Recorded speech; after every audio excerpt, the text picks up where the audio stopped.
Good morning, everyone, and welcome to American Scouser's morning coffee or tea with American Scouser on a Monday morning where we are, well, I am at least grumpy, but not really grumpy after yesterday. We had quite a day. He's just grumpy, by the way, because he hates mornings, which I don't even hate mornings, actually. Are you a morning guy?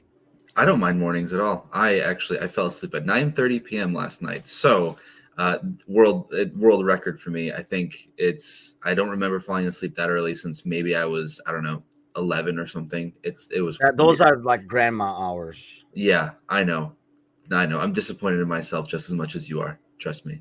I mean, we had Sergi, Alan, welcome along, gentlemen. But we had a major outing yesterday, and my voice is still gone. By the way, I don't know why. Probably like yelling at the bar, trying to communicate because it was loud as hell in there, and not because it was full. The volume was high, I think. Yes, no, I was gonna say it because it wasn't very loud because there wasn't much to hear at the beginning of the game, unfortunately. But yeah, I need to get a sticker, or we need to get some sort of shirt that says "I survived my first American Scouser petting zoo," just so that I wear that to the next one. Yes, we did have the American Scouser petting zoo yesterday. Alan says the match don't like Mondays. Ryan, these are the days, boys. He says Brian actually joined us as part of the. He was the only guy who got to pet the animals, if you will, because we were there. Obviously, you, myself, Gordo, and then the two traveling guys who are like spreading terror across Chicagoland right now in Bickler and Galley. I even have actually somewhere over here some proof to show that we were there together. The world. There you go. Here we go. Not that, but that's yes. By the way, you towering over Bickler, it probably was not appreciated. I was hoping I will be on the other side of wherever the hell you are. But yes, we had a great time, great game to watch together. I mean, it was like we were having, I think, so much fun, even though, some of us had met each other before. Like when you all get together, some of you guys saw each other for the first time. I mean, I met Gally in person for the first time, obviously Ryan and stuff. It feels weird because it's at the same time you actually know the person. Right. It's not like you're like meeting them. But I think we were like, there was so much going on. In the background, we were getting a huge away win against a big rival. And I was like literally we were driving home and I was like, holy shit, by the way, that was like pretty big. That was a good win. But it never registered while it was happening, it felt like. Yeah, it didn't sink in. It was very weird because Michelle and I had gone to South Carolina to watch the preseason match against United, where they also won 3-0, and it had similar feelings. I was like, is this actually just a preseason game in disguise? Like what's going on the pitch right now? So yeah, it's kind of it was really fun to see that, and I think overall it was just a great experience. And now that I'm thinking about this picture and you mentioning Bickler, you could just replace Lissandra or Bruno Fernandes with Bickler down there. It'd probably be the same sort of dynamic. So he says, well, Mateusz tall. I don't know why I thought he was shorter. To be fair, we are really short too, so it makes him look really tall. So it's all a matter of like perspective over there. But yes, it was definitely.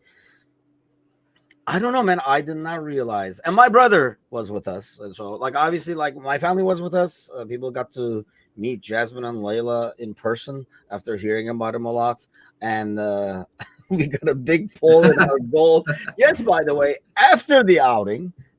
We went, not the girls, Jazz had to go to work, and so did Layla and stuff, but we actually went to like a Turkish restaurant, and I got to get these guys eat. Actually, okay, you'll appreciate this because, we were just talking about before on air, they were like, okay, you're ordering. So I ordered appetizers. I never got to order these guys a main dish. So they never had like a kebab or like, actual like doner meat or anything like that. They were like full. I was like, well, that's a bummer because that was kind of like the whole point and stuff. But you did not join us because, I had other responsibilities. Yes, did not want to go around and eat Turkish food with the peasants. So you had to go back to the palace and play goalie. How did that go for you?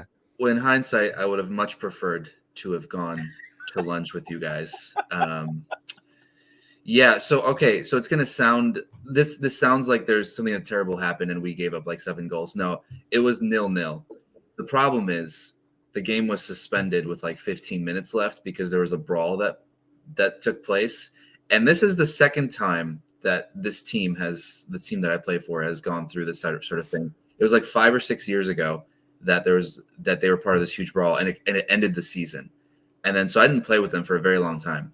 And then this guy who used to be a cook at the restaurant I worked at, he asked me to be in goal those many years ago. He reached out to me again like 2 months ago and said, "Hey, we need a goalie again." And I was like, "Okay, I'll try it out." And so this was maybe the third or fourth game that I've been playing with them. And there was another brawl that broke out. The refs stopped the game, and there was like a 15-minute just pause. And they're like, "Everyone just take a seat." There were 3 red cards that were put out, whatever, because one guy sucker punched another guy in the back of the head. It was stupid. So they gave us 15 minutes, and we come back out. Within 30 seconds, it turned out that the goalie from the other team that was red carded actually took his jersey off and switched it with a field player, but the refs didn't recognize that the goalie was now on the field and not in goal playing. And so within 30 seconds, we had our youngest guy. This kid is like 15, 16 years old, like this winger just going down the field. And rather than actually going for the ball, this guy just stamps his leg. The parents needed to call an ambulance because the kid was struggling to walk. And yeah, they called the game right after that. It was nuts. I half wish there was some recording of it. I'm half happy that there wasn't because it was pretty ridiculous. There was a lot of foul language, a lot of it in Spanish. I can't translate it, but that's what I was going to ask. What is the back? Is this like your Palace staff against some other prince, or like what is this league over here? It's a heavily Hispanic league. I'm the only white guy there, besides Michelle sitting there watching. We're the only reading ones. We're told she was reading her Kindle. So she looked up at one point. She's like, "What happened?" It's like, "What do you mean? What happened? You didn't see any of that?"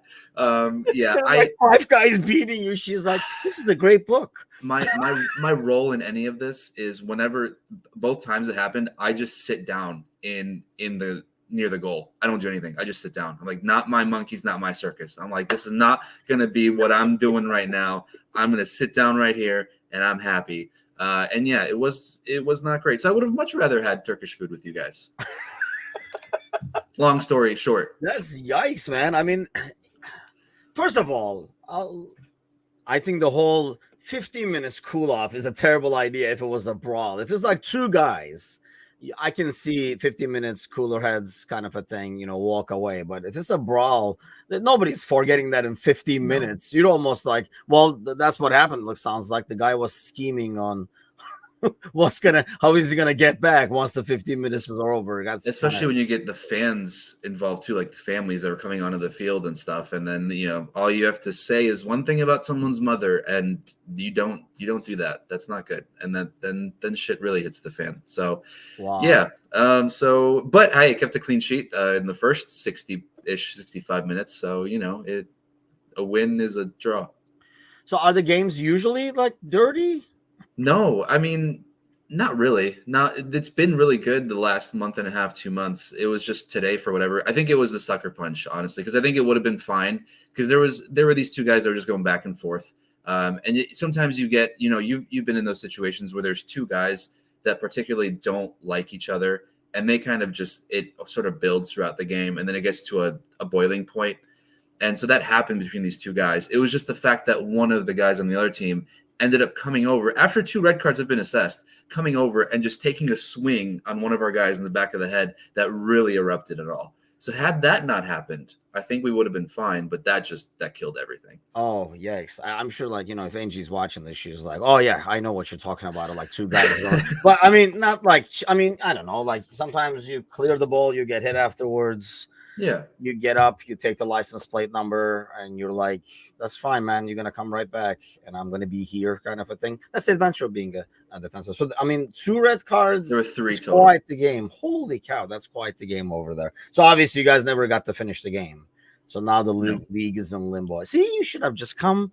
I First know. of all, we would get to order. We would get to the freaking main dishes. We would have had the We got kebab. stuck at appetizers. If you were there, maybe more would be eaten and stuff.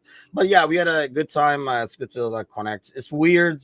I mean, I don't know if you're not on our Discord channel, by the way, you should hop on. I think the best thing has been like seeing how we've kind of like built a community over time. It feels like, and I mean, obviously, we did the charity and the fundraiser and stuff like that, which will like release the results and everything like that. Working with the foundation, like the Jamie Carragher Foundation, right now to finalize details and sending the money and all that kind of good stuff. But you know, like you see people like hopping in on that. You see, you know, on our Discord channel, people helping each other, people being able to like support each other and stuff like that. So it really has been fun. Matish could have sent us food tasting. That was awesome, by the way, that everybody was referring to. Can I just brother as the Polish prince? Can I just say your brother coming up to me and saying, "Nice to meet you, Prince"? I'm just like, what the fuck is going on? What is this world? What kind of simulation am I in right now? No, it was weird, but it was cool. It was fun. Yeah, I mean, I didn't feel bad for him at all, but I figured that was kind of like a torturous experience, I'm sure, for him. Oh, we could have made it way worse, I think. We could have, yes. To be fair, we did take it easy on him. I mean, I don't think anybody else messed with him. I would occasionally go and mess with him a little bit, but I felt it was already like a really awkward situation. I mean, if you put yourself in there, going to, and I don't think there were any United fans. I mean, we had a couple of other tables come in, but they were Liverpool fans as well. So yeah, I would hate to be in a pub where, and I mean, let's go to the game. That looked like, I don't want to say too easy, because I mean there are like points in the game and stuff like that, but it definitely was not as, I mean, we talked about going to Old Trafford, regardless of teams' forms and all that kind of stuff is different. It just felt like it was a lot easier than we expected. Yeah, and this is the tough part about, you want to enjoy and appreciate these first three games for what they were. But at a certain point, you have to still think, okay, when are we going to actually get tested? And what is that going to look like then? Right? Because it's good and fun to see this happening and dominate these three games and take 9 points and, you know, and kind of go into the international break on a big high. But what happens when you have to actually be tested? And so we might not see that for a few more weeks. Obviously not for this week, or not for another 2 weeks, because we won't have any games to watch. So it'll be interesting to see what happens at that point. But yeah, it was kind of like we were talking about earlier. It just almost felt like a preseason match. Our Liverpool players were literally doing rondos around United players on the touchline. And it's just like, what are we doing here? Is this just playing with their food? Is this real? Yeah. I don't know. I think we were all expecting at least 7 from the first 3. I mean, here's the thing. Was it really a good test? You know, we do this. We talk about this with my brother when we do it for like Fenerbahce and stuff too, where when your team does really well, we have sometimes a tendency to kind of look at the other team and be like, oh, they were shit. So do you take this as United is real shit, or like we're actually that pretty darn good that we made him look like shit? I mean, I think Sir Z was saying like Gravenberch retired Casemiro. Is Casemiro really like dead? Or, you know, is this midfield's press that good? Or like I say, I can't decide if we're good. I'm sure it's a combination, and you're gonna cop out and say that. But before we never. Before we even get to that part of it, I mean, I felt like their tactics were horrible and exposing, you know, Casemiro and Mainu and putting them on the, you know, throwing them under the bus. But at the same time, are we actually a lot better than maybe we anticipated, making them look like that? I think there's both. I think, I think the most impressive thing was, I think the interview with Slot after the game, talking about how he pretty much broke down everything United was going to do within a couple minutes. And I think it was more so his tactical understanding and knowledge of what to expect, more than their midfield just not playing well, because they could have played just fine if it wasn't for the way that we set up and the way that we countered what they were going to do. And I think that really helped. And like one of my favorite moments after, when you dive down the YouTube hole afterwards, many hours afterwards, I think it was during the game, Neville and Carragher were watching the game, and Neville says something about Mainu being good on the ball. And then 2 seconds later, he goes, or he was. And then 10 seconds later, goal. It was probably one of my favorite moments. But I really do think that maybe we just are not aware of how good tactically Slot is at understanding what other teams may do to counter what they're doing. Because when you really look at it, if I didn't give you the scoreline and you looked at just the stats of the game, United had more possessions. They had 57, they had 53% of the ball, right? Shots on target were equal. Shots total, I think Liverpool had a couple more. Big chances, Liverpool only had one more. It's just that we were more clinical. And how often in the past have we said, God, we dominated, we just weren't clinical in the end, and that makes a big difference. So I don't know if it's as much as United was really shit, as much as we just took better chances and then also took control of the game at the right time. Yes, that's another good point too, I think. But I mean, heck, that goal could have come in a lot earlier if you think about it, because that offside was like very, very close. I mean, it was off, but it was like very, very close. Dom says Paul Scholes made a great point. You said we looked a lot fitter than them, both physically and mentally, which I agree. I think that team has not been fit. United team has not been fit mentally for quite some time, I think, and that's why when we were talking about this game, it's as hard as it is to go to Old Trafford and play. It's a lot easier. I think Arsenal was like this for the longest time. I don't think they are as much now, but it's a lot easier to turn the fans on them if you have a good start. And you could already sense that towards the end of the first half and stuff like that. And obviously they freaking cleared out anyway after 3-0. But I think, mentally the team is not very sturdy. And I mean, and then the dude comes out and says we beat a team who has won the most in the last 2 years. And, he's kind of like hanging his hat on that. It's like, dude, like, are you not seeing what's happening out there? I mean, Edip himself is not like a Ten Hag fan, which I don't know how you can be, but it's funny you mentioned that. It's actually funny that Dom says like post. There were two different crews like doing like post-match and stuff, and I like watched a lot of it. Probably will watch a lot more of it like today as I work and stuff. But like you had like some.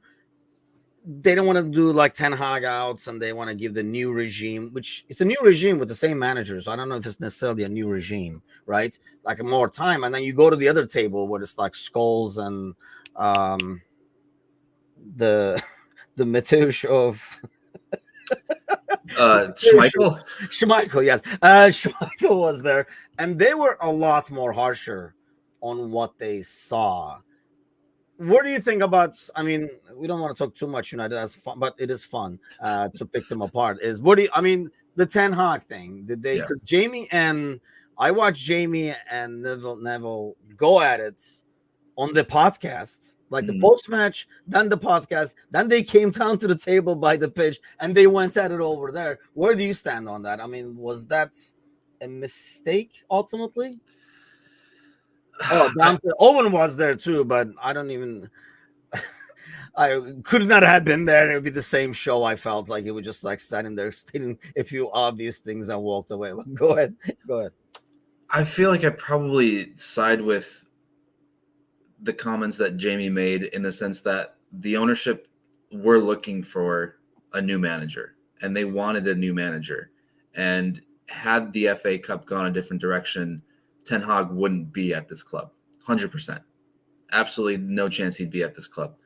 And so the fact that if you are unhappy or if you are happy with who you have, you don't go looking for other things. I think that's the comment that makes the most sense in my head, is that if you were truly satisfied, if you thought that the person you hired is doing the best job they can, if you truly believe that, then there's no reason to go and look for someone else.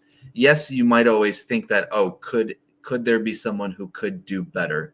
You can think that, right? I mean, I think we think that all the time about certain situations, but until you're actively actually searching or actively looking, then it's just nonsense then. So Yeah, I think unfortunately for Ten Hag, there isn't much left to hang his hat on besides the couple of trophies that they have. Not to belittle the trophies, because if we had won those trophies, we would also be celebrating the trophies True. the same way. But it's hard. If I had to go back into work knowing that the person that's in charge of me doesn't really want me there or was looking for someone to replace me, I wouldn't feel great being there myself. So I don't know how he's even sort of smiling sometimes, knowing that like the people that employ you, they kind of don't like you and they don't want you there. They just couldn't find someone else. And the bad thing is, like, you're doing that in a managerial capacity. So now in that mood, you're managing people. I'm sure that reflects. And not to mention, the people you're managing are not stupid. They kind of know too that you look for somebody else and couldn't get it. I mean, one thing we were talking about, like one thing Edip was saying last night, because obviously, let him go. They went to the city because obviously they're not here to eat Turkish food. So after the game, they actually went to the city so that when they came back in the evening, like we were talking after dinner and stuff. And one thing you was saying is, and I think this is what I really like about the Slot era. So one thing we were kind of like comparing Ten Hag and Slot and stuff like that. And obviously Slot took over a better squad, and nothing was messed with.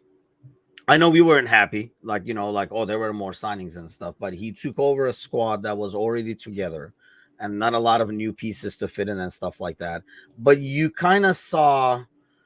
I don't know, like Ten Hag has been there like his third season now. I still don't know. I mean, obviously we don't watch him every week like we watch Liverpool, but I still don't know what the hell they're trying to do. It still looks like, Ten Hag, like the United team from like 4 years ago, who was trying to, sit back. The Mourinho game that they did not like, sit back and counter. I feel like they're still trying to really do the same thing. I don't see a lot of difference. Whereas I feel like with Slot, while yes, it's probably easier in some ways, because you took a team that was already good and together and stuff like that. I could also argue that it's almost like harder to kind of implement new stuff to that team. It's going to be a lot more likely to say, this was working. Like, why do we even have to change this? That was working and stuff. But I feel like we can definitely see a difference. And it's been only like 2 months, and we can already see a huge difference in how we play. And it feels like, maybe because we're winning. Let me answer that. Is it because we're winning? It feels like people have bought into it, especially the experienced guys, which is more important than, Bradley buying into it. Yeah. And I think wins will always taper over any problems, right? I think when we always talk about the years where, we won the league, the year where we won the Champions League, and everyone was just the perfect sort of cog in that machine where everyone was doing a role. Everyone looked good because, even your role players, they looked better than they were because everyone around you looked so good. And I think winning does that. And yeah, I think part of the, I don't know if we can play a what if game, because if we don't know, if let's say we took 2 draws and a win from these first 3 games, but still looked like a different team, seeing how it was set up and seeing how they're playing and seeing that they look different, I think we could still come away from it saying the same thing, because really it's maybe 2 months, but only 1 month really with all of the players who are actually in the starting 11, week in, week out, at least the first 3 weeks, because we didn't see 6 or 7 of these guys in preseason. So they've had less time to figure this out as well. So yeah, I think winning helps with anything, and we just really have to wait and see until there's a true test. Yeah, that's the funny thing. We said this, and that's what I mean. Like, are we going back now and say, well, I mean, this wasn't a test kind of a thing? Even but this is just us. Was a test. Just us. We want to find the negatives in it, because it just can't be that good, right? You just can't be that good. We could not have gone from Klopp and then now maybe be even better. There's no way, right? There's no way. Sergi says new messages, new culture amongst the senior player was needed. I mean, you don't have to tell me that, by the way, because I'm trying to find holes everywhere. You could tell in hindsight that it was getting stale amongst the more experienced players, and this is what I love now. And I do agree. Not that I do not agree with what Sergi is saying, but I love how we went from, and that's why I feel like it's so important that we won these games. And you never really care about. I mean, I don't like preseason. I thought it was important that we won those games, because we went from what would Klopp do to everybody's so much happier now suddenly? Whereas I feel like even if this game you draw or like you lose, if you got only 6 points out of the 9 and stay, I think it's going to be, it was going to be more like, I don't know, they don't feel comfortable in the system yet and stuff like that. I mean, we are assuming everybody's so much, I'm sure Gakpo is not that happy, but, like we're assuming everybody's so much happier in the system and stuff like that because it's working. I mean, in your business, if you said, hey, everybody that comes into place, we're going to slap him in the forehead from now on first before we even greet him, everybody's going to be like, what the fuck? Like, that makes no sense. We never did that before and it was working well. And then suddenly sales double. Everybody's going to be like, man, the slapping on the forehead thing sure is working, kind of a deal. And it would work. And I thought that's why it was so important to have these wins. It's easy to, and maybe the Euro thing really helped them, right? Like you only had the kids first and guys who didn't, not the big scale guys. You had them buy in the system that was already producing results. Then you bring the senior guys in. And now you start the season in a good note. I mean, it's like proof is in the pudding kind of thing. Yeah, absolutely. And it's exciting. It's, just waiting for the other shoe to drop, I think, is where we're at right now. Ryan says we shouldn't stroke ourselves until we play Brighton. No matter how good we've been the last 4 years, they seem to have our number. They worry me more than City. No, not more than City. I mean, they worry me, but not more than City. Yeah, Tardy is injured. We were actually contemplating with my brother about getting up at 6:30 this Saturday to see if Faraday is going to actually play for Brighton. And then I found out the day before. I'm like, dude, he's injured. I guess he's not playing. So I don't think I'm going to be getting up at 6:30. We still made an effort. He actually got up and watched it. But yeah, no, I was like, I'm not getting up. I'm going to go back to bed. Klobuchar Shankly, Pace Slot became the first Liverpool manager to win his first game at Old Trafford. Yeah, that's another thing. Dude, this was like a tough away game. I think because it went, because it went too easy. So now we're kind of like diminishing the achievement. No, because you can never diminish a win at Old Trafford. I think that's at the end of the day, you can't look at it and say that it wasn't worth the result. I don't know. Maybe it feels great. But then you think about, okay, well, there's been 5-0, there's been 7-0, there's been 4-0, just in the last few years. And you're just thinking at what point does it change? Last year it changed, right? I mean, last year you had the FA Cup loss and then you had the league loss, the back-to-back that stung. But maybe it's just a matter of, I don't even know how to describe it. Honestly, it feels nice, but it feels like something was missing, but it shouldn't. I don't know. I really don't know. I know, dude. There's so many things I like seeing. Like I like the substitution patterns. We were talking about it yesterday in the bar together that we would never see Diaz coming off in a game like that on the clock. Ryan mentioned it right away. He was like, "This, he liked Slot doing that. He said that shows, he's like, I'm in charge. This is what we need to do. I don't care if you're going to have a hat trick. We need to control the game, and this is what I want to do." And, you saw, I mean, I don't know. There's a moment in the 91st minute. Diaz is in our corner flag, winning the ball, helping the left back. And, I remember, 80 sometime, I saw Mo on the right wing in the corner helping Trent win the ball from Rashford and stuff like that. I mean, there's a lot more requested and wanted out of these wingers and the backs. And looks like, I mean, we were talking, Gally was mentioning it too, that's what we're subbing out. We're more used to subbing out the 6 and stuff like that. We're subbing out right back, left back, right winger, left winger. Usually, we're trying to keep those guys fresh because it feels like the system requires them to do a lot more, as opposed to maybe giving him some more slack so we can counter and heavy metal, and then rely really more on the 3 in the middle. But a couple of things I want to ask you, a couple of players to focus on and see where we go with this. Jota. No, I'm just kidding. That was just to get you going. But actually, let me ask you about Jota. Well, it's just to piss you off more. Is he the pissed? Oh, come on. Don't even get started. Don't even try it at this point. It's too late. It is too damn late. It's on record over and over. No, it's too early. It's 9:30.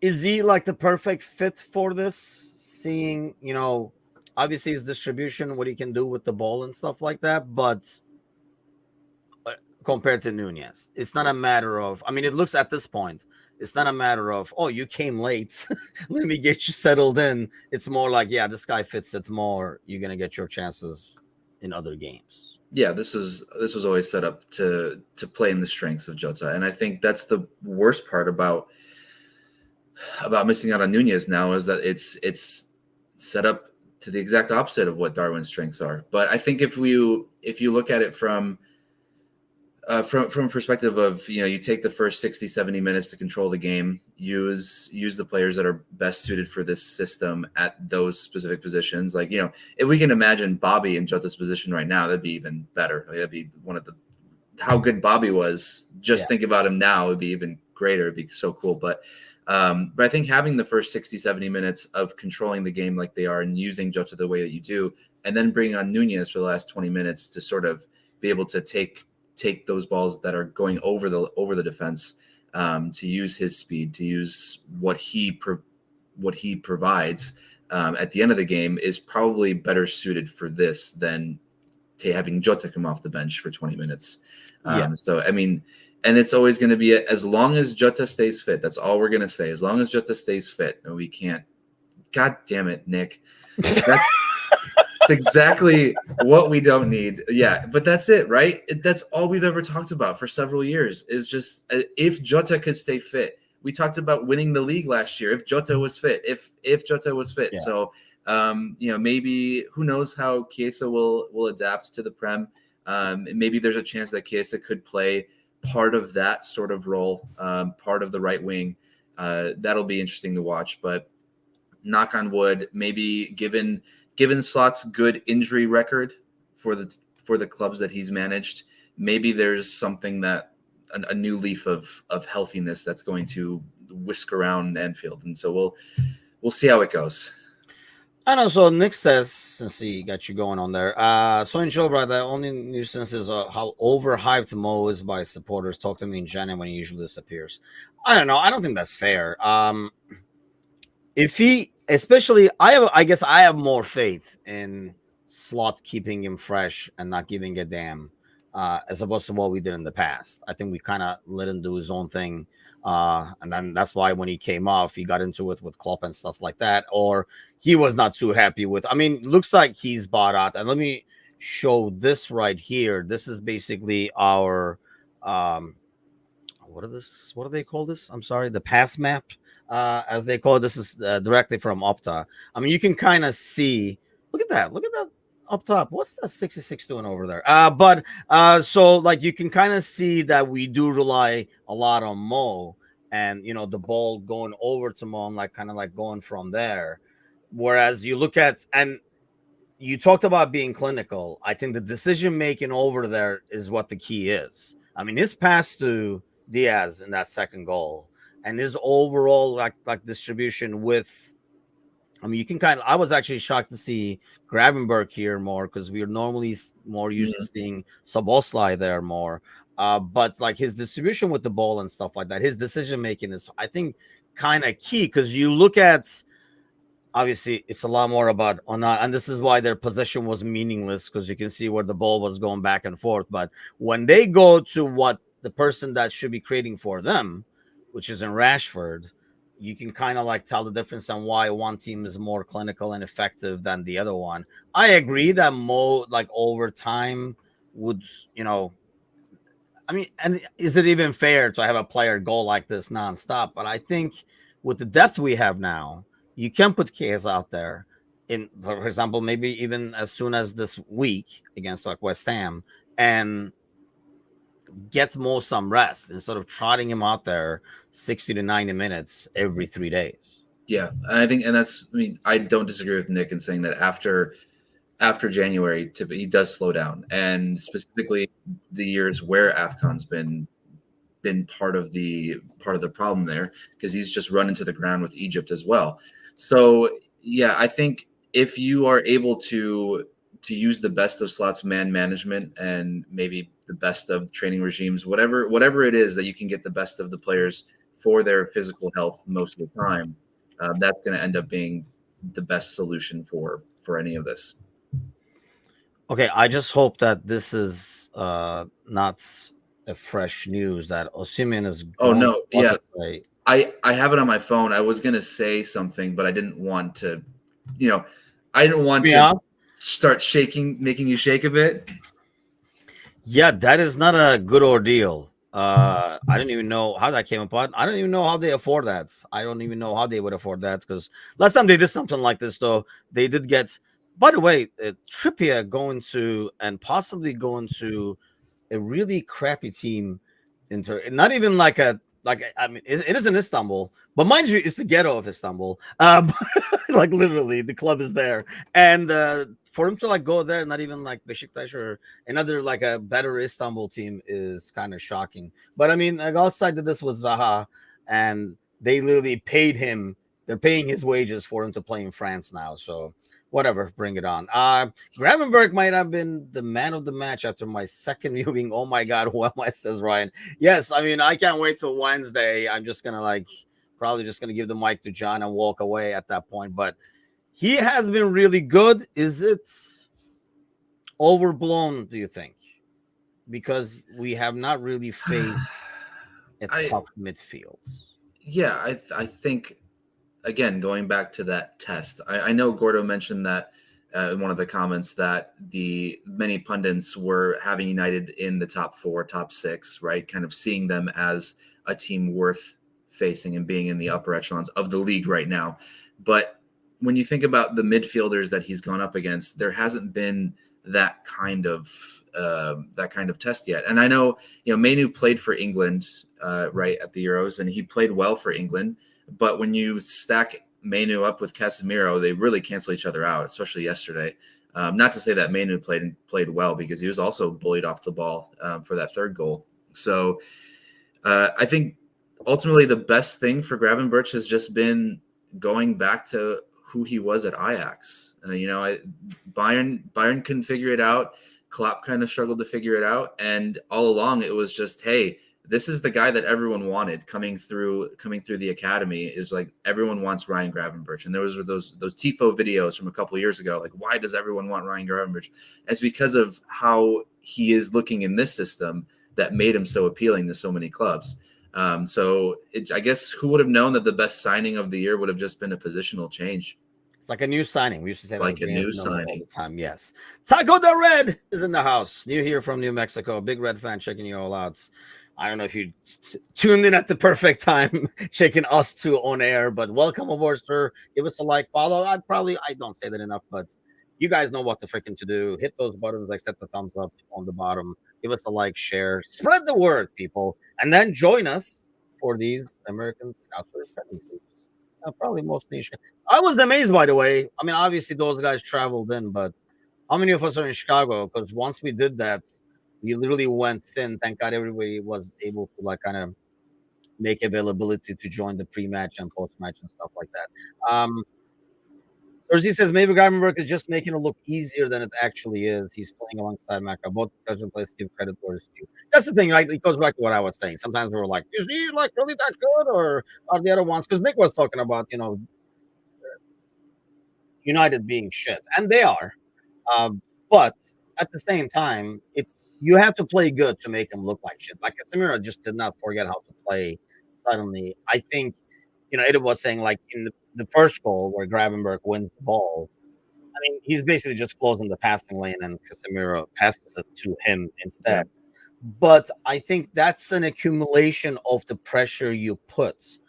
Not maybe in that instance, but it's an accumulation of constantly playing under pressure. I mean, if you've ever played that position and you're constantly under pressure, after a while, yeah, your shit is going all over the place, because even when there's no pressure, you're almost expecting pressure because it's been there all the time.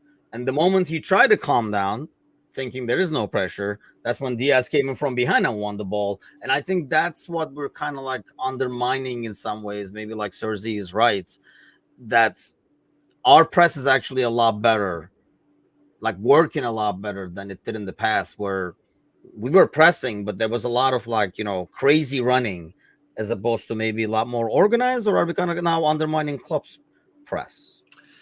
I think we're always going to find a way to undermine something so that in the future we can look back and go, see, I told you we shouldn't have been that excited. I told you we shouldn't have thought he was the next great big thing.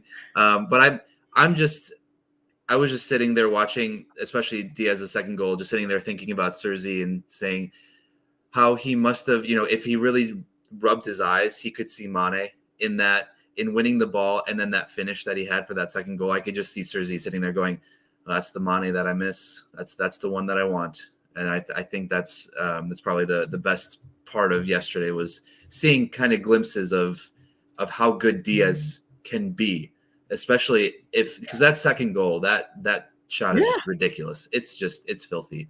And if he can finish like that throughout the year, man, yeah. Yes, Gordo is right. It is a protective blanket. I don't know. It's almost like, I'm trying to curb my enthusiasm over here and saying, but I mean, it's kind of like a dream start. You couldn't ask for anything better. And Ryan says, Diaz has cemented the spot for now. I think that's why the League Cup and stuff will be a good opportunity for the other guys to see or show that they can do the same in the same system, kind of a thing. That's kind of like on them to prove.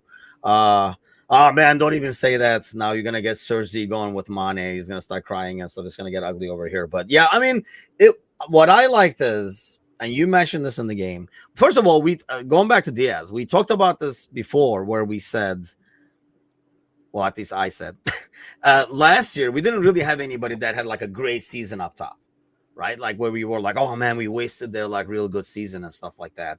And maybe we're going to get that from him this year. I mean, he has been clinical, which is something that we always like complain about and criticize in the past. And then you see Mo, you mentioned it before I even got a chance to say it.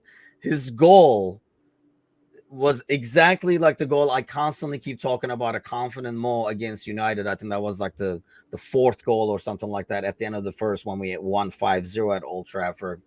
It just feels like this team is more confident in how things are going, or is that kind of like, again, should we put the blanket back on and say it's like too early going? No, I just don't know if it's hot or not. Fuck it, I'm ripping the blanket off. I don't need it anymore. We're winning the league. We're winning everything this year. It's just, I think, and then we talked about it a couple weeks ago too. Or maybe last week, whatever it was. They just look like they're having fun. Not to say they didn't look like they were having fun under Klopp, because there were definitely fun moments. But it almost feels like the way they're playing almost suits the style of how they grew up wanting to play, if that makes sense. Kind of a bit casual but controlled, and if it looks nice, it feels nice, and they're just enjoying it all right now. Besides maybe, Elliott, Gakpo, Nunez, because some of the guys that might deserve to be out there. Asterisk on the deserve, because we only know so much. We can only saw so much of preseason. We don't know about training, all that stuff. So yeah, it's fun to watch, and it's going to be exciting to see what happens after the international break. Hoping that everyone comes back absolutely fine. And I'm going to echo Kazi's point of like Argentina's manager. Like, do you really need McAllister? Do you really need to know what he's made of? Does Colombia really need Luis Diaz? We know that you run everything through him. Do you really need him for a couple bullshit games? Yeah, he's going to be like, because who are we going to run it through if he's not there? That's true. That's true. Yeah, I mean, Brian says it's less chaotic. It definitely feels that way. But again, I would at least keep the blanket on my feet. You don't want to get cold feet just in case, because I just don't know if it is this. There are times where the international break comes at a good time and you're like, okay, this is good. I feel like this comes in a bad time in that sense, where we could have kind of like used the momentum to keep going. By the way, yesterday, like Gordo is talking about the replay attempt, because that was probably my favorite moment as well. I mean, you were the only one, I think, that knew what was going on. So, I mean, when we went to the bar, first of all, when we went to the bar, we could have just met at the airports in the beginning, because they did not have it on the TVs. There was this poor old man trying to figure out technology, and you could like see steam coming out of his ears as he was trying to figure out how to put the TV on. So we're only getting sound. Everybody has phones out and stuff like that. And eventually we got it on. And by the way, can I make a note over here that the moment I stood up is when we started, scoring Yes. goals and stuff, because the team needed me. So I was like, I got to focus. Let me stand up. This whole sitting thing is not working.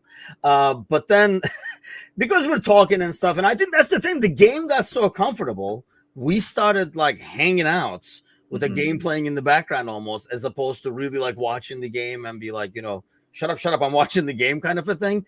And that's more, I think that was right after the third goal. Maybe that's why we were like, okay, mission accomplished kind of a deal. Yep. And then they were showing the replay. And I think you were the only guy in the pub who knew it was a replay. But we were also in it like, this time he's going to score. Like Gordo was like, he never misses twice. That was fantastic. It was so good. Oh, God. Yeah, the replay was crazy. Sluts will be the manager of the month in his first month. See, Ryan agrees, by the way. Yes, the moment I got up, the team was like, holy shit, we got to get going. And that's what happened. Tagadora says, anyone notice the difference Anthony Taylor was with Klopp gone? Do you think, that's a good question. Do you think some of that will change? I mean, the anti-Liverpool agenda will never change probably, but maybe a bit of our paranoia. I hate to like go back and constantly sound like we're bashing the Klopp era, because obviously we had a great time and we're not. But it wasn't perfect, and it's okay to say that. Yes, exactly. But especially like I think last week we were talking about the morning games and what Slot talked said about that and stuff. Do you think we can maybe work on shaking off some of this paranoia? Because some of the refereeing was paranoia. I don't remember, maybe like 5-6 years ago, us looking to see who's gonna ref, for example.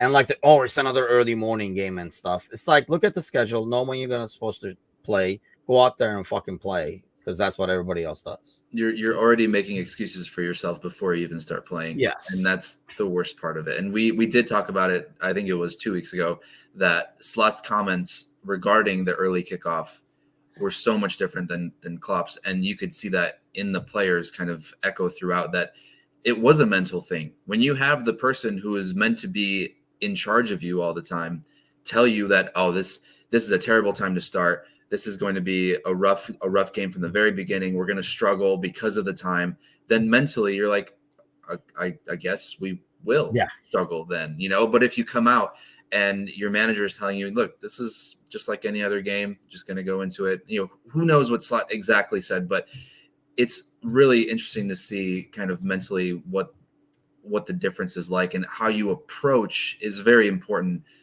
as how you then go in, as how you play. Because if you go in already down, already expecting things to go against you, already expecting every call to go against you, already expecting the pitch being too wet to go against you, then you're going to find those excuses. And if you make a mistake, you're like, well, it wasn't my fault, it was the fucking wet pitch, or it was the early start time. And that does bleed into the whole club. I think that's a really good point, actually, because, maybe not even – it's not like Anthony Taylor became a great ref overnight. So, we'll see him in Europe coming up over here soon, and like other league games. And we'll be like, Anthony Taylor being Taylor kind of a thing. But I think, maybe not talking about it or not making it a focus probably prepares you better mentally. And I think, we go back. It's regardless of how great a person is, after a long time – it's good to get somebody else in there, even if they're saying the same exact thing. It's a new voice saying it, and it kind of like, this is Nick is here. Good morning, sir. They could have our fan base slander the public for complaining about having to eat pasta for breakfast at the 12:30 kickoff, and then we all got behind clubs at 12:30 is ridiculous. And it almost felt like, this is what I'm talking about, like in terms of like maybe Taylor. I don't think that's his thing. He was managing, he was refereeing better because Slot is there. But it almost felt like every time we complained, you're like, you guys don't like 12:30 games? Here's another freaking 12:30 game. It's almost like, here's another one, here's another one, here's another one, until you freaking like it or shut the hell up about it. Do you think maybe because it's a non-issue, they will it's almost like teasing somebody, knowing it's gonna piss you off, like us calling you, like me bringing up Jota with you all the time. Maybe if you said Jota is great, I won't mess with you as much. I like Jota. I just think exactly, this is my point. See, you did it. Oh my god, you did it. It actually worked. I just think that he always got more credit than what he deserved to do. Okay. So yeah, I have nothing else to say about that. Yeah, I agree. Yeah. Oh man, you and Jota. By the way, obviously we talked about the gang being in Chicago. They are still in Chicago. So if you're in the Chicago area, heads up, because Gally and Bickler are going around. Like going down the sidewalk like this. Just So our next game is not for another 2 weeks because of the international break. I kept thinking West Ham game was this week, so scratch that thought. But well, speaking of pasta, yeah, that's a good question. You're ready for Chiesa. So when is the next? Do you think West Ham is the first time we see him? Because that way, actually, because he did not get called out for Italy, so he will be with the team and slot for the next 2 weeks. Do you think that's the first game we see him, or do we see like a cameo? Here's the problem with him. Like we're thinking, oh, like maybe we'll see him in a cameo in like 15 minutes and stuff. Well, that would normally mean probably either Gakpo. I mean, you can only have so many guys on the bench. That would mean somebody else. Someone is going to lose a spot. Yeah. And the hard part is, who do you drop? Because you need to have Kwanzaa and Gomez sitting there, right? You need to have Endo and Elliott for the midfield. And then you need to have a keeper. So you've got Kelleher. So that leaves 2 spots. It's Gakpo and Nunez. So do you sit Gakpo, or do you tell either Gakpo or Nunez to not dress? I think that's a big call there. So maybe not so much the Forest game when we come back from the international break, but I think West Ham I think that's a good prediction to see him, because at least then you could feel better. And I don't know if Slot necessarily needs to feel better about it. I think what we've seen from him is that he's pretty no nonsense about, and he knows how, from what we've seen, how to manage mentally some of these players as well. So maybe he's a bit more ruthless. He's like, you know what? This guy's been training well this week. Sorry, Darwin. We'll see you in a couple days. I don't know. So I think more realistically, West Ham. But do we get a chance to see him on the bench against Forest? Probably not. Yeah, I don't think so either. Taco the Red is dropping Nunez. I don't know if you drop Nunez. Well, he's selling him in January too, so there's that. But if you drop Nunez, like he's gonna remove Slot from his Instagram or something. I just like, you know what I mean? It's kind of like if you're gonna do that, you're probably doing it to Gakpo or somebody like that, as opposed to him, just because he's a guy that you want to keep the confidence on, build the confidence on. He just keeps, or that kind of player. Since it looks like he's never going to want to sub his midfield ever, drop Endo or Elliott. Yeah, I mean, may see him for Jota. Don't get me too excited over here. God damn it. Yeah, so until Forest, sadly, we have the international break. So good and bad, and depends on, I guess, who gets called. And I think Sergio was saying, I think everything depends on who comes back healthy after international break and when they come back as well. I think it's an advantage that like a player like Chiesa is not going anywhere, and these guys, the plane comes in on like freaking Thursday again for the Saturday game. Things can change, but it should be interesting. I don't know if it's too early probably to talk in January. We just closed the window, so let me have some peace for at least 2 months where we don't talk transfers, and 2 weeks. We'll have all I can offer. Please, 2 weeks. At least a month, man. Like, give me 2 months. Let's get to November, and then we can start talking about Mo's long-term replacements being signed in January. That's what's going on. By the way, speaking of, let's wrap up with that. Most comments after the game. How did you take that? Him saying, as you guys know. Yeah, I've seen some ridiculous overreactions, but where do you stand on it? Well, this might surprise you, but Jota is the best. I see it both ways. Okay, Schmeichel. So I think Mo deserves the contract and the money, especially if he's still performing the way that he is at his age. I also do think FSG are allowed within their business model to make a decision on not giving him that contract based on what they've always operated on as far as the over 30 rule that they kind of have. I think that when it comes to players like Henderson and Milner and Lallana, I think that over 30 rule makes a bit more sense than when it comes to someone like Mo, who is still performing at a top level at his age. It's not like he's declining a little bit, but he's not at like a rapid rate where in the next year or two he should be in the MLS. We're not at that point. I think Mo wants to stay. I think he made comments that were sort of like, hey, bring me there if you want me there to the table kind of thing. But I do think that both sides are within their right to either A, want the money on one side, or B, not offer the money because of your business model. Because at the end of the day, you guys, this is a business, unfortunately. There is a lot of emotion behind it, but it is still a business. So she says only Liverpool can win their first 3 games, not concede a goal, beat our biggest rivals, and beat us. Yeah, I mean, sad but true, right? And then Ryan says there's over 30, then the Mo over 30. I don't know. Right. I kind of took that as, which I kind of like. I know everybody was like, why would he bring that up and stuff? I don't know. They freaking asked him.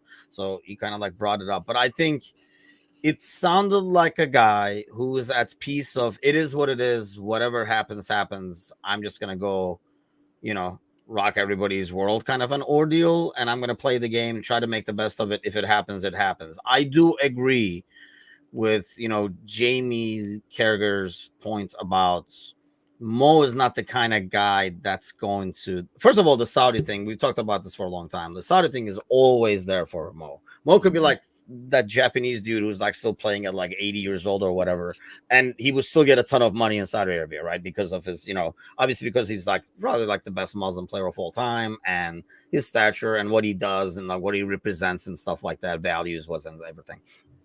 But he's not the kind of guy that's gonna go to PSG or Real or whatever, because he could have done that already. Like he had the possibility of that before, getting 500, 600,000 and stuff like that and going there. I think he's a guy very, very focused on legacy and like numbers, stats and stuff like that. I mean, that whole thing where he beats, I think it was like Fowler, like when he took the shirt off, it was like the United game again, the 7-0 game and stuff. So like he knows those like little things in the background, like my second goal is going to beat it and stuff. So I do think ultimately he wants to stay. And if he goes like this, I just find him hard to not find a way to extend it and meet somewhere in the middle. Yeah. And maybe that's what FSG is hoping for once they get the feeling that he wants to stay here anyway. So we don't have to go overboard and pay him and try to compete with others and stuff like that. I would just worry, we talk about that, like January, like the Mo drop and stuff like that. I mean, God forbid if he signs with somebody else or something like that, because he can after January. So right. That would be scary. Dr. says, I always tell myself Mo retires at Liverpool.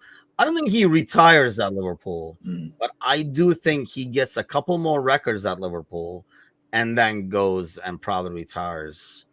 Mo will go to Major League Soccer before Saudi. I don't know. I don't think so. I don't see that. I really don't see that. I don't think so. You never know. That's why maybe money can talk, but by then, hopefully Ronaldo will retire, and like he'll be like 83 years old. So he'll retire, and then he honestly, it doesn't matter if Ronaldo is still around. If Mo goes to the Saudi League, he is the face of the Saudi League for like all the reasons I mentioned earlier. Yeah. But tonight, since those two bozos are still in Chicago, and I think they're going to the Cubs game, which, but anyway, because it is baseball. But I know it's Wrigley and all that kind of stuff, but be that as it may. So I'll be actually joined by Mecca and Kazi for Monday Night Podcast. Whoa. It's going to be like an episode of a Scouser, an Irishman, and the Turk. A bunch of Yanks on a Monday night. Yes, it should be interesting to control those two tonight, but it can't be harder than controlling Bickler and Galley. So, yes, that makes 80,000 of us. I mean, hate is a strong word, but indifference is, I think, where I think indifferent is the more accurate term. Yeah. John will be 30 years from now. John will be. Mateusz is a young buck. I'm over 30. Are you really? I'm shocked every time you say that because thank you. You don't look a day over 35. What are you? Wow, thanks. I'll be 32 in about 2 months. Okay, you're 31. You're like going around like I'm over 30, like you're like 35, 38 or some shit. I like, just said I'm going to be 32. Damn, you're getting old too. But you know what? That's still a young age for a prince like yourself. Yeah, that was actually, aside from that replay, my brother saying, "Nice to meet you, Polish prince," was probably one of my favorite moments. He's gonna go back to Turkey, be like, you guys will never believe who I met. Watch the game with the royalty of Poland. Oh, good times. So it is Monday, your day off. I mean, I guess it's a day off for everyone's day people. off, you fuckers. Yeah, no. Not me. I gotta do some work, ridiculous. damn it, because okay, I've been really slacking. So I gotta. Well, we're still catching up from vacation. I get distracted easily because brother and the nephew are home. So not that efficient as I would be working. So I gotta put in a shift today and get some work done while they're out of the house, traveling and sightseeing and stuff like that. Ryan is at work. I don't know. You're brewing stuff over there, man. That's. I don't know how much work that is. No offense. He's drinking at work probably, but yeah. So some of us have to work. What does a prince do on a Monday where everybody else have to slave away? What am I doing today? I mean, the groomers are closed, I assume. Yeah, so no grooming being done. No grooming today. Yeah, those. You don't have a plan? Is Michelle there to ask to see what she's got planned for you? Actually, I'm. Once this is done, I'm gonna go make a Spanish omelet. And I'll send a little picture in the food and drinks Discord. So if you guys aren't part of the Discord and you want to see what a Spanish omelet looks like, crafted by the hands of this guy, or your butler, yeah. I'm proudly making this myself. Damn it. Okay, I'm throwing the building a carport. Have fun with that. I mean, hopefully, as long as the weather is not hot. But I did put the link in Discord, so you want to see a picture of a Spanish omelets made by the Polish prince or his, had one? kitchen staff. Have you ever had one? What? Okay, what is Spanish omelets? Okay, it's 3 ingredients. It's really easy. Eggs, onion, potatoes, and eggs. And you kind of caramelize the onions, and then you cook the potatoes, and then you mix in the eggs. This is a really abbreviated version, and then you turn it into an omelet. You'll see it. I'm not good at words, but I'll be good at something. After an hour of talking, I am not good at words. Oh no, Finn is watching. I said some bad words. Oh no. Finn says he wants one. You said the O word. I know that's on Gordo to have Finn watch us. Not to mention Finn was with us. Actually, Finn was with us as well. Part of the petting zoo. I think he was probably highly disappointed when he was told it's a petting zoo and there were no animals but us. Poor Finn. A couple chimpanzees walking around the pub. What do you mean? Finally Sparky is coming back home, but yeah, he's the HR manager, and that explains the chaos that American Scouser is in. But hey, what are you gonna do? Eventually we will have to get an HR, but then he would probably just shut the channel down. So that's not gonna work out. Okay, I'm looking forward to I'm not, I'll be honest. It didn't sound very appetizing. First of all, I'm not an egg person, so I'm not an omelet person. So I do need taco de red is like putting Tabasco. I'm not a Tabasco, but I will put some hot sauce and black pepper or something because I got to get rid of the egg taste. And you do not have enough ingredients to get me off of the egg, if you know what I mean. In this omelet, you don't taste much egg. So there's a lot of onions and what was the other ingredients? Well, potatoes. Also there is potatoes. The sweetness from the onion takes away the eggs, the egg taste. Angie says, see, you know what? Shouldn't you be working as well? I mean, what the hell, man? These spouses starting to watch the shows is really getting. Gordo got busted the other day himself. So this is not happening. I guess I have eaten it and liked it. So I guess it passes the test. I mean, this is pretty sad, but I'm at the age where I have to constantly ask my wife, like, have I had this before? Do I like this? So I'm like, do I like that? It's like, what kind of eggs do I like? So yeah, so if she says I've eaten it and liked it, sadly, I can't dispute it because I don't fucking remember it. It is what it is. You'll see the picture and it'll all come back, and you're like, okay, I need to have this again.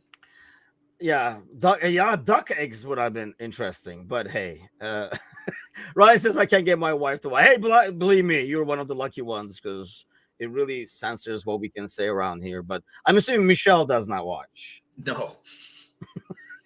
I don't know why I said it like that, but no, she doesn't. That was more like hell no. Yeah, good omelets, tomato, cheese, ham, and bacon with hot sauce. See, that's the kind of omelet I can get behind. It's still a great omelet. Or- I'm not. We can. It doesn't have to be one or the other, my friend. You can have That both. is true. But then who else is gonna make it? So maybe Angie, if you're watching and you are watching, why don't we make an omelet for a late breakfast? Because I know I'm not gonna be able to make it, so we need somebody to chip it over here. Well, that's it for this freaking disaster. This Monday morning. I'll be back tonight with another disaster at 7:00 Central, 8:00 Eastern, joined by Mecca and Kazi, the Irishman and the Scouser. So that should be interesting, as like I said, the other two are roaming around Wrigleyville in Chicago over here. So do join us then. If you have not done so, give us a like, a share, follow, all that good stuff. Spread the freaking good words. We have omelet recipes and some Liverpool no talk. recipes. I'm not No giving recipes. shit. Photos. I'm just making it. Photos and descriptions only. But yes, more food talk is good. You have to add cream to a good omelet. It's not a bad tip.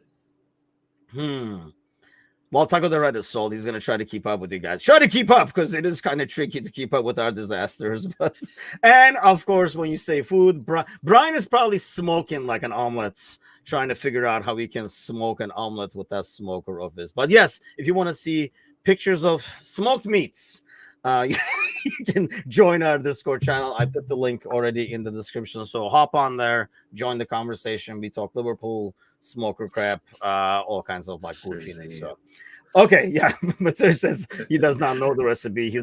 You had to say the quiet part out loud, Cersei, didn't you? He's like, stir that faster. Quick, take a photo of me with this pan. Well, you guys have an excellent Monday. Most of you guys are off, so enjoy your day off. Do join us tonight, 7:00 Central, 8:00 Eastern. We'll see you guys then. Take care.